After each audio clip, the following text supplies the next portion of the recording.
Buyur ağam, hoş gelmişsin. Ulan Feyzo, ne yapıyorsun oğlum? Öküz kimin kendini çifte sürmüşsen?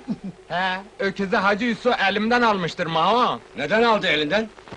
Başlık parasının taksidi eksikti de bey. Hani başlık paralarını da sen ödüyordun ha? Toprağın var mı? Marabanın toprağı mı olur beyim? Biz Maho ağamızın toprağını işledik. Kaç para kazanırsın yılda? Para da nedir? Ağamız karnımızı doyuruyor ya. Sahiden doyuyor mu karnınız? Allah ağama zeval vermeye.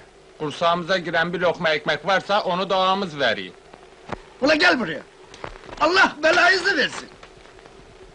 Kullarımın halini soruyorum, iyidir! Bak şu zavallı Ferzo'nun haline!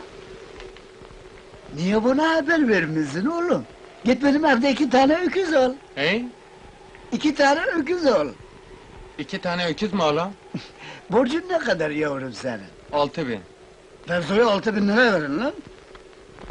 6.000 mi? Bana mı verirsin ağam? Ağam eğlenir benimle. Ne eğlenmezsin lan hadi! Vallahi ağamın başına güneş geçmiştir o. De git ulan alıklaşma hadi!